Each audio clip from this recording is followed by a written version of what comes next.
আসসালামু আলাইকুম বন্ধুরা, মাদকদ্রব্য নিয়ন্ত্রণ অধিদপ্তরের মাঠ পরীক্ষা আগামী 5 তারিখ থেকে অনুষ্ঠিত হতে যাচ্ছে। যে সকল প্রার্থীরা মাদকদ্রব্য নিয়ন্ত্রণ অধিদপ্তরের সিপাহী পদের মাঠ পরীক্ষায় অংশগ্রহণ করতে যাচ্ছেন, তাদের জন্য রইল অনেক অনেক দোয়া ও শুভকামনা। তো আপনাদের মধ্যে থেকে অনেকে আমার কাছে জানতে চেয়েছেন যে ভাইয়া, মাদকদ্রব্য নিয়ন্ত্রণ অধিদপ্তরের সিপাহী পদের মাঠ পরীক্ষায় আমাদেরকে কি কি কাগজপত্র সাথে নিয়ে যেতে হবে। তো আজকের ভিডিওতে আমি আপনাদেরকে জানাবো যে আপনারা এই সিপাহী পদের মাঠ পরীক্ষায় কি কি কাগজপত্র সাথে নিয়ে যাবেন। তো বিস্তারিত জানতে অবশ্যই ভিডিওটি শেষ পর্যন্ত দেখতে হবে। তার আগে আপনারা যারা এই সিপাহী পদে আবেদন করেছেন, তাদের জন্য চূড়ান্ত একটি সাজেশন আমি পিডিএফ আকারে নিয়ে এসেছি। আপনারা চাইলে এই সাজেশনটি আমার কাছ থেকে সংগ্রহ করতে পারেন। আশা করি এই সাজেশনটি যদি আপনারা ভালোভাবে পড়েন, তাহলে লিখিত পরীক্ষায় খুব ভালো একটি ফলাফল করতে পারবেন। সাজেশনটি পেতে স্ক্রিনে দেওয়া নাম্বারে রকেট, বিকাশ বা নগদে নামমাত্র মূল্য 40 টাকা সেন্ড মানি করে হোয়াটসঅ্যাপ অথবা ইমোতে মেসেজ করলেই আমি আপনাদেরকে এই চূড়ান্ত সাজেশনটি পাঠিয়ে দিব। তো যাই হোক ভিউয়ার্স, মূল আলোচনায় ফিরে আসি। এই সিপাহী পদের মাঠ পরীক্ষায় আপনাদেরকে কি কি কাগজপত্র সাথে করে নিয়ে যেতে হবে, সেটা কিন্তু আপনাদের এই সময়সূচিতেই বিস্তারিতভাবে দেওয়া আছে। আপনারা এখন স্ক্রিনে যে বিজ্ঞপ্তিটি দেখতে পাচ্ছেন, সেটা হচ্ছে আপনাদের মাঠ পরীক্ষার সময়সূচি। তো এখানে আপনারা একটু নিচে আসলে দেখবেন যে 2 নম্বর কলামে বলা হয়েছে, আমি আপনাদেরকে বিস্তারিত পড়ে শোনাচ্ছি, তারপরে আপনাদেরকে বুঝিয়ে দেব। এখানে বলা হয়েছে যে পরীক্ষায় অংশগ্রহণের ইচ্ছুক প্রার্থীদেরকে ইউজার আইডি এবং পাসওয়ার্ড ব্যবহার করে রোল নম্বর, পদের নাম, ছবি, পরীক্ষার তারিখ, সময় ও কেন্দ্রের নাম ইত্যাদি তথ্য সম্বলিত প্রবেশপত্র dnc.teletalk.com.bd এই ওয়েবসাইট হতে ডাউনলোড পূর্বক প্রিন্ট ও সম্ভব হলে রঙিন কপি প্রিন্ট করে নেবেন।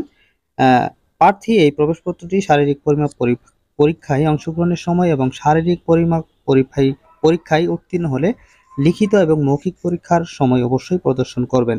তো প্রিয় দর্শক, আপনারা বুঝতে পারলেন যে আপনাদেরকে যখন এসএমএস পাঠানো হবে, তখন কিন্তু আপনাদেরকে একটা ইউজার আইডি এবং পাসওয়ার্ড দেয়া থাকবে। আর আপনারা যখন আবেদন করেছিলেন, তখন কিন্তু আপনাদেরকে একটা এসএমএস পাঠানো হয়েছিল। সেই এসএমএসও কিন্তু আপনাদের এই ইউজার আইডি এবং পাসওয়ার্ডটি দেওয়া রয়েছে। তো আপনারা চাইলে আপনাদের ইউজার আইডি এবং পাসওয়ার্ড ব্যবহার করে dnc.teletalk.com থেকে আপনাদের প্রবেশপত্রটি ডাউনলোড করতে পারবেন। তো যথাসম্ভব আপনাদের প্রবেশপত্রটি এখনো কমপ্লিট হয়নি। তো আশা করছি কয়েকদিনের মধ্যে কমপ্লিট হয়ে যাবে। আপনারা একটু চোখ রাখবেন dnc.teletalk.com এই ওয়েবসাইটে। আর আপনারা অবশ্যই এই প্রবেশপত্রটি অর্থাৎ অ্যাডমিট কার্ডটি কম্পিউটারের দোকান থেকে রঙিন কপি প্রিন্ট করে নেবেন। তো এই এডমিট কার্ডটি কিন্তু শারীরিক পরীক্ষায় অংশগ্রহণ করার পরও আপনারা সংরক্ষণ করে রেখে দিবেন, কারণ আপনি যখন শারীরিক পরীক্ষায় উত্তীর্ণ হবেন, এখানে কিন্তু বলা হয়েছে যে শারীরিক পরীক্ষায় উত্তীর্ণ হওয়ার পর আপনি যখন লিখিত পরীক্ষা ও মৌখিক পরীক্ষায় অংশগ্রহণ করবেন, তখনই কিন্তু আপনাদেরকে এই প্রবেশপত্রটি দেখাতে হবে। তো অবশ্যই আপনারা এই প্রবেশপত্রটি সংরক্ষণ করে রেখে দিবেন। তো অনেকেই বলে থাকেন যে এর বাইরে আরো কোনো কাগজপত্র নিতে হবে কিনা। উত্তর হচ্ছে না, আপনারা এর বাইরে আর অন্য কোনো কাগজপত্র সাথে নেবেন না। শুধুমাত্র এই শারীরিক পরীক্ষার শুধুমাত্র এই অ্যাডমিট কার্ডটি সাথে করে নিয়ে যাবেন।